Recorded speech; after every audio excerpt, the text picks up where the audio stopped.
안녕하세요. 저는 2025년에도 잠실여고 1학년 통합과학을 맡게 된 정수민입니다. 저는 이화여자대학교에서 과학교육과 물리교육을 전공했고요. 통합과학을 복수 전공했습니다. 먼저는 잠실여고 통합과학의 특징을 살펴본 후에 내신 대비 전략과 저만의 대비를 소개해드리도록 하겠습니다. 자, 먼저는 잠실여고 통합과학에서 등급부터 한번 보도록 할게요. 자, 일단 올해부터 우리 등급제가 개편되잖아요. 그래서 좀 이 각각의 차이를 잘 아셔야 되는데요. 먼저는 중학교에서 A등급을 받는 비율, 그리고 이전까지 9등급제였을 때의 1등급의 비율, 그리고 올해부터의 1등급의 비율이 달라지기 때문에 각각의 차이를 조금 더 잘 이해하실 수 있도록 제가 설명드릴게요. 자, 먼저는 잠실여고를 많이 보낸 두 학교가 있습니다. 두 중학교에서 A등급을 받은 비율은 평균적으로 26%가 돼요. 자, 그러면 중학교에서 A는 당연하다라고 여기실 수도 있고 이 정도쯤이야 라고 생각하실 수 있는데요. A가 굉장히 높은 등급이잖아요. 그런데 고등학교로 가면 A를 맞았던 학생들이 모두 다 1등급을 받기는 어려울 수 있어요. 왜 그런지 볼게요. 자, 일단은 작년까지는 9등급제였고 올해부터는 5등급제로 바뀌는데요. 이 내용을 조금 더 이해하실 수 있게 잠실여고 전교생 수로 설명을 드릴게요. 자, 23년과 24년에는 대략적으로 전교생의 수가 1학년의 전교생의 수가 330명에서 340명 정도 됐거든요. 그러면 작년까지의 9등급제면 4%, 7%, 12%로 나뉘게 돼서 1등급은 13명, 2등급은 23명, 그리고 3등급은 40명 이렇게 됐었어요. 자, 그런데 같은 비슷한 전교생이라고 해서 올해로 바뀌게 되면 인원이 각각 어떻게 배정이 되느냐? 자, 10%, 24% 이렇게 퍼센테이지가 늘어났기 때문에 1등급은 34명이 되는 거고 2등급은 81명이나 되는 겁니다. 작년으로 봤을 때 1, 2등급을 받은 명수의 총합이 36명 정도 되거든요. 그래서 작년에 1, 2등급이었던 친구들이 올해부터는 같이 1등급을 받게 된다. 이렇게 이해하시면 될 것 같아요. 그리고 작년 기준으로는 3등급과 그리고 4등급의 일부 친구들이 올해로 바뀌게 되면서 같이 2등급으로 들어간다 라고 이해하시면 될 것 같습니다. 자, 그러면은 이렇게 됐을 때 우리 중학교에서 A등급의 비율은 26%라고 했죠. 그 26%가 누적으로 쭉 보게 되면 작년까지는 1에서 4등급까지 나뉘게 되었어요. 그리고 실제로 중학교 때 A를 맞았어도 3을 받은 학생들도 꽤 있었습니다. 자, 그러면 올해 5등급제로 바뀌게 되면 26%가 누적 비율이 어디까지 내려가냐면 1등급에서 2등급 일부까지 가게 됩니다. 자, 어떻게 보면은 등급 자체로 포용도가 높아졌기 때문에 학생들의 부담이 내려갔다라고 볼 수도 있겠지만 이 2등급의 인식이 예전 같지는 좀 않아질 것 같아요. 자, 이제는 잠실여고 통합과학에서 시험 난이도 한번 보도록 할 건데요. 두 가지 관점으로 제가 설명드릴게요. 자, 잠실여고 하면 떠오르는 것이 어떤 것이 있으신가요? 일단 메디컬 쪽에 입결이 좋다. 그리고 화생을 되게 어렵게 가르친다. 이쪽이 강한 학교다. 그리고 어렵다라는 것을 들어보셨을 것 같은데요. 맞습니다. 잠실여고는 통합과학이 원래는 되게 어려웠는데 그런데 23년부터 그러니까 최근 2년 동안은 난이도가 확 바뀌었어요. 굉장히 쉬워졌습니다. 자, 23년도 통합과학은 역대급 쉬웠고요. 사실 24년도 마찬가지입니다. 자, 왜 그렇게 됐는지 하나씩 볼 건데요. 먼저는 절대적 난이도입니다. 자, 20년도부터 22년도까지는 잠실여고가 꽤 어려웠거든요. 거기에 킬러 문항과 함정 보기가 아예 없어진 건 아니지만 그 비중이 굉장히 낮아졌고 그리고 난이도도 조금 낮아지긴 했어요. 그래서 일단 시험지 자체적으로 쉬워진 것도 있습니다. 하지만 우리 학생들 입장에서는 20년도부터 기출을 쭉 토대로 공부를 하다 보니까 학생들이 매우 열심히 해서 다 같이 상향 평준화가 되었어요. 그래서 우리 학생들이 체감하기로는 되게 쉬워졌다라고 느낄 거예요. 그러면 시험지는 쉬워졌는데 학생들이 굉장히 열심히 하게 되니까 어떤 일이 일어나게 되냐? 100점이 20명이 넘는 경우도 있었습니다. 그래서 100점을 맞아도 2등급으로 확정되는 경우가 있었어요. 9등급제였을 때.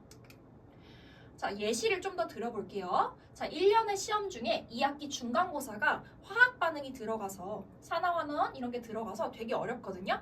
그런데 이때 한 개를 틀렸는데 19등을 했습니다. 자, 그리고 1학기 중간고사와 2학기 기말고사 이 두 시험은 1년 중에 가장 쉽거든요. 잠실여고는. 너무 쉬워서 1등급이 없었습니다. 그래서 만점이 2등급으로 내려갔어요. 자, 그러면 난이도 한번 정리를 해볼 건데요. 작년 그리고 24년, 23, 4년들은 변별력이 좀 많이 감소했습니다. 시험 난이도도 줄었지만 우리 학생들이 상향 평준화 되었다. 이제 다 같이 잘하게 되었다. 하지만 올해부터는 또 5등급제로 개편되기 때문에 조금 더 상황을 지켜봐야겠지만 어쨌든 등급 비율의 완화로 실수를 한 개 하더라도 막 바로 3등급이 뜨지는 않을 것 같아요. 그래도 뭐 1등급이 될 수도 있고 아니면 그 한 개의 배점에 따라서 1이나 2 이렇게 좀 될 것 같습니다. 자, 그 다음으로는 잠실여고 통합과학에서 출제 경향인데요. 난이도 말고 출제 스타일 어떻게 됐는지 한번 볼 건데요. 자, 출제 스타일은 바뀌지 않았어요. 결은 비슷합니다. 자, 잠실여고에서 통합과학은 꽤 두드러지는 특징이 있는데요. 바로 학교 프린트입니다. 다른 학교들 같은 경우에는 학교 프린트를 제공하고 끝날 수도 있지만 여기에는 잠실여고만의 추가 설명이 굉장히 많아요. 그래서 이 추가 설명 안에서 킬러 문항이나 함정 보기가 출제되고요. 또는 양 자체가 굉장히 많고 또 뭐 생물이나 지구과학 같은 경우에는 굉장히 지엽적이거나 내용 자체가 어려워서 학생들이 수업을 들어도 이해를 한 번에 하지 못하는 경우도 있습니다. 자, 이제부터는 물화생지로 볼 건데요. 그 전에 잠깐 예시 가지고 왔어요. 자, 생물 같은 경우에는 23년까지는 생투 내용 3말단, 5말단이라고 하는 게 나왔고요. 그 다음에 지투 내용도 나왔어요. 자, 근데 24년도에는 이게 살짝 사라졌거든요. 그런데 25년에는 또 어떻게 될지는 몰라요. 왜냐면은 딱 24년만 사라졌기 때문에 그리고 통합과학이 좀 강화되어서 좀 더 경향성을 우리가 지켜봐야 될 것 같습니다. 그래서 이 부분 염두에 두시고요. 자, 이제는 물화생지로 보겠습니다. 자, 물리 파트는 1년을 봤을 때 1학기에서는 역학이 포인트고요. 그 다음에 2학기는 전자기 유도가 나오지만 역시나 역학이 가장 중요할 것입니다. 자, 여기는 확실히 선행을 한 친구들이 유리합니다. 자, 왜 그러냐면 잠실여고는 기출이 이러한데요. 해당 서답형은 그렇게 어려워 보이지 않을 수 있지만 물리 1에 있는 내용입니다. 자, 그리고 이 왼쪽 객관식은요. 고1 모의고사에서는 잘 볼 수 없고 고2 물리학 1 모의고사에서 잘 보이는 그림이 있습니다. 네, 그래서 잠실여고는 학교 프린트 일단 추가 설명 자체에서도 물리학 1의 용어를 쓰고 물리학 1의 역학을 설명을 합니다. 그리고 문제 또한 고2 모의고사를 많이 참고해서 출제를 합니다. 그렇기 때문에 물리학 1을 선행을 한 친구들이 이 역학 파트에서 조금 더 수월해함이 있습니다. 그래서 우리가 내신 대비를 할 때는 고1이지만 고2 수준의 문제, 좀 쉬운 문제들을 많이 연습을 하셔야 돼요. 그래서 고난도 문풀 적용 연습 필요합니다.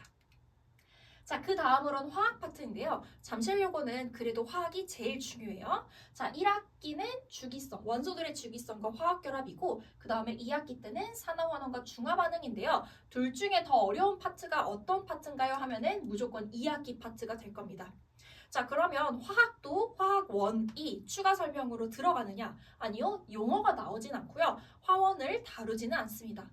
하지만 문제 자체가 굉장히 어렵고요. 추론을 많이 해야 돼요. 고1 수준에서 굉장히 잘 내십니다.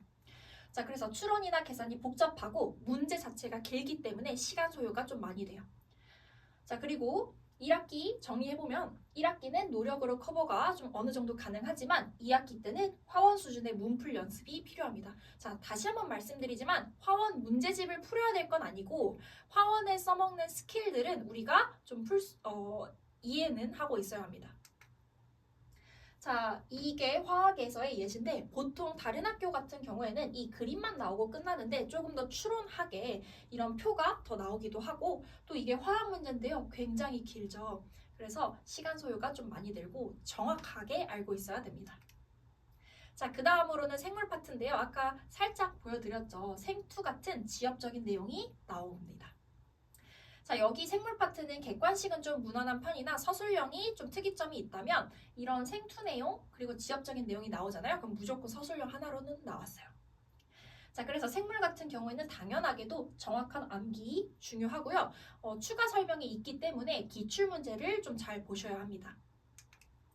지구과학 파트예요. 지구과학 파트는 잠실요금안에 추가 설명이 없더라도 양 자체가 굉장히 많아서 일반적인 학생들 같은 경우에는 지구과학을 오히려 부담스러워합니다.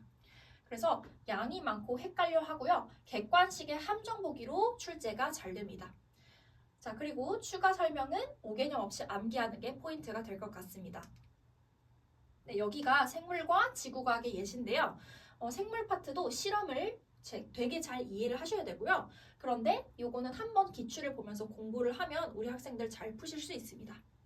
자, 그리고 지구과학 문제가 굉장히 간단해 보이죠? 그런데 이 기억 보기 하나 때문에 그 당시에 시험에서 이게 오답률 1위가 됐습니다. 그래서 우리 친구들 5개념 없이 암기하는 것도 굉장히 중요해요. 자, 우리 잠실여고 통합과학 특징 다시 한번 3가지로 정리해봤는데요. 일단 시험 자체의 난이도는 굉장히 쉬워요. 하지만 다 같이 잘할 거기 때문에 등급 따기는 어려울 겁니다. 자, 그리고 두 번째, 물리화학 같은 경우에는 원과목과의 연관성이 높고요. 생물과 지구과학 같은 경우에는 5개념 없는 게 핵심입니다. 자, 이제는 내신 대비 전략 한번 볼 건데요. 어떠한 경우에도 실수가 없어야 해요. 우리 잠실여고 친구들 1개 틀리거나 2개 틀린 친구들 몰라서 틀린 거 아니고 다 실수해서 틀리거든요. 그런데 2개 틀리면 3이 뜨거나 4가 떴어요. 9등급제였을 때. 그래서 실수 없는 게 굉장히 중요하기 때문에 매주 7주 우리 준비하는 동안 개념 문제 적용을 항상 꼼꼼히 복습하고 체킹을 해야 돼요. 자, 그 다음에 두 번째로는 물화 파트가 만약에 시험에 메인이 된다 하면은 무조건 고난도 문제풀이법을 익혀야 하고요. 고2에 써먹는 스킬 같은 것을 우리가 익혀야 합니다. 자, 그 다음에 세 번째로는 생물과 지구과학이 있는데요. 여기는 많은 문제를 풀어보면서 오히려 5개념이 없는지 좀 살펴봐야 하고요. 그리고 가장 중요한 자료는 우리 잠실여고의 기출문제가 되겠습니다. 네, 이제 저는 어떻게 대비를 하고 있는지 소개를 드릴 건데요. 일단 저의 특징을 말씀드릴게요. 저는 원체 꼼꼼합니다. 굉장히 디테일한 사람이라서 어떠한 부분이 디테일한지 소개해 드리도록 할게요. 저는 섬세한 파악을 하는 게 굉장히 중요하다고 생각을 하는데요. 우리 학생들의 상황이 어떠한지 제대로 보려고 합니다. 자, 일단 숙제는 단순히 했는지 안 했는지 OX의 여부를 넘어서 어떤 파트를 헷갈려 하는지 그리고 오답은 어떤 식으로 했는지 그리고 복습이 잘 된 것 같은지 진짜 공부를 한 건지 아니면 해설지를 옮긴 것 같은지 이런 것까지도 다 살펴봅니다. 자, 그리고 섬세한 피드백 위에 더 하는 것들은 우리 학부모님들께 피드백을 보내드리는 것인데요. 제가 피드백을 한 5가지 정도로 보내드려요. 일단 이렇게 4가지가 있고요. 그 다음에 뒤에 개별 피드백이 들어갑니다. 자, 앞에 4가지는요. 일단 먼저 우리 학생의 숙제 결과와 그 다음에 테스트 결과를 한눈에 알아볼 수 있게 이미지로 정리해드리고 이 2가지 내용은 수업과 테스트가 어떠했는지 설명을 드리고 있습니다. 그리고 이 이미지는요, 조금 이따가 말씀드릴 암기 테스트인데요. 우리 학생의 암기 테스트 결과를 한눈에 알아보실 수 있게 이미지를 보내드립니다. 그리고 마지막으로는 이 개별 피드백 보내드리는데 아까 상세하게 파악한다고 했잖아요. 그래서 테스트는 어떠했는지 뿐만 아니라 숙제를 어떻게 풀었는지 조금 더 디테일하게 설명을 드립니다. 그리고 테스트 같은 경우에는 단순히 몇 점을 맞아서 성취도가 어때요? 뿐만이 아니라 문항도 분석을 하고요. 그에 따른 원인을 짚어보고 또 클리닉이 진행되겠다라고 말씀도 드립니다. 자, 그 다음에 우리 학생들에게는 클리닉이 진행될 건데요. 저는 클리닉을 조금 많이 진행을 하고 있습니다. 그래서 주 5회에서 또는 주 6회 정도는 내신 기간에 클리닉을 진행하고 이런 식으로 단톡방에 클리닉 공지를 올렸을 때 우리 학생들이 신청을 해서 클리닉을 이와 같이 진행합니다. 자, 그러면 어떤 내용이 진행되는지 소개를 드릴 건데요. 크게 3가지 유형으로 나눠봤고 막상 우리 학생들이 클리닉 오게 되면은 상황이 각자 다르잖아요. 그래서 상황에 따라서 2가지 유형을 동시에 진행하거나 이렇게 됩니다. 자, 일단 첫 번째, 개념이 복잡해서 잘 안 외워지는 경우입니다. 자, 이런 친구들 같은 경우에는 아이러니하게도 객관식 문제는 진짜 잘 풀어요. 하지만 암기 테스트를 보면은 암기 테스트 빈칸은 또 못 채워요. 그래서 제대로 암기되지 않은 경우에는 저와 함께 구두 테스트를 볼 거고요. 그 다음으로 특정 파트가 약해요. 그래서 문제조차 안 풀리는 경우에는 제가 다시 한번 설명을 해주고 적용할 수 있도록 추가 문제 또는 다시 한번 구두 테스트를 같이 봅니다. 자, 그 다음에 세 번째로는 오답 미완료된 친구. 오답이 제대로 잘 안 되는데 너무 다 모르겠어서 못하는 친구들도 있어요. 그런 친구들 같은 경우에는 저와 같이 질문하면서 오답을 해결하기도 합니다. 자, 그 다음으로는 저의 자료인데요. 저의 개념 교재입니다. 제 개념 교재가 좀 특이하게 생겼죠. 일단 줄글 형식은 아니고 뭔가 이렇게 정리되어 있는데요. 저의 개념 교재의 구조는 제 칠판의 판서와 완전히 일치합니다. 그래서 우리 학생들이 수업을 들을 때 제가 어떤 부분을 설명하고 있는지 한눈에 바로 파악을 하고 그 부분 필기하면서 수업을 들을 수 있고요. 우리 학생들이 실제로 내신 대비할 때 이 교재가 되게 좋다고 했어요. 왜 그러냐면 이게 좀 정리되어 있기 때문에 쏟아오는 흐름을 잘 한눈에 파악할 수 있다. 그리고 암기하기가 쉽다. 구조화가 잘 되어 있다라고 말을 많이 해주었습니다. 네, 예시 이미지고요. 그 다음으로는 물리와 화학 고난도 교재입니다. 저는 물리와 화학 같은 경우에는 원과목 수준의 우리 스킬이 좀 필요하다고 해서 했잖아요. 그래서 좀 연습시킬 만한 교재를 추가로 더 만들었는데요. 킬러 파트가 나올 때만 제공을 하는 교재입니다. 자, 이 교재에는 어떤 내용이 들어가냐면 일단 내용 파트는 기본 내용은 없고요. 오히려 어려운 문제만 넣어놓을 거라서 어려운 문제 풀이법을 정리해 놓습니다. 그래서 실수할 만한 포인트, 그리고 킬러의 핵심이나 킬러 문제 풀이 팁을 정리해주고 그 다음에 여기 오른쪽 파트는 문제가 진행됩니다. 자, 킬러 유형 또는 고난도 문제들을 다 유형별로 모아놔서 우리 학생들 연습할 수 있게 하고요. 실제 작년에 우리 잠실여고 학생들 이걸로 공부했는데 이 문제 안에서, 이 유형 안에서 다 나오게 되었습니다. 자, 그 다음으로는 테스트입니다. 저는 테스트를 두 가지 보는데요. 먼저는 암기 테스트예요. 제가 백지 테스트라고 하는데요. 우리 학생들이 그냥 알고 있는 개념들을 다 써보도록 합니다. 자, 그런데 그냥 알고 있는 개념을 통으로 써봐 하면은 너무 힘들기 때문에 우리 학생들이 꼭 알아야 할 개념, 그리고 헷갈릴 만한 개념, 그리고 5개념이 많은 파트들을 정확하게 짚어내는 문제들을 다 출제하고 있고 우리 학생들이 처음에 보면은 4점을 받아요. 그런데 계속 반복하면서 이제 다 맞게 됩니다. 네, 그래서 우리 친구들은요, 저와 같이 내신 대비를 하면 암기가 안 돼서 흔들릴 일은 절대 없습니다. 자, 그 다음으로 또 다른 테스트인데요. 객관식 테스트라고 하지만 사실 선지는 하나도 없습니다. 그래서 저는 보기만 넣어서 우리 학생들 지금부터 기억, 니은, 디귿 보기 정확하게 OX 할 수 있도록 훈련하고요. 정확도를 높이고 그리고 어떤 부분이 약한지를 조금 더 제대로 스스로도 파악할 수 있게 합니다. 네, 마지막으로는요. 우리 직보 자료 한번 볼 건데요. 제가 직보 때는 모의고사도 제공하고 여러 자료들이 있지만 그 중에서도 두드러지는 특징만 가지고 와봤어요. 자, 저는 학교 프린트를 점검해 드리는데요. 우리 잠실여고 학교 프린트 중요하다고 했죠. 그래서 보시면은 잠실여고만의 학교 프린트의 특이점들을 다 정리하고 좀 짚어 놓아야 될 것들 그리고 출제될 만한 것들을 다시 한번 같이 써보면서 정리하고 있습니다. 네, 여기까지가 저의 대비였고요. 이제 잠실여고 시험표 가지고 왔습니다. 저는 토요일 방위관에서 낮 2시부터 5시까지 진행을 하고요. 3월 8일 날 개강할 예정입니다. 자, 저는 지금까지 잠실여고와 같이 하면서 좋은 결과뿐만 아니라 좋은 경험을 하게 되었는데요. 올해 우리 학생들과도 좋은 경험뿐만 아니라 좋은 결과 만들어내고 싶습니다. 네, 이상으로 정수민이었습니다. 감사합니다.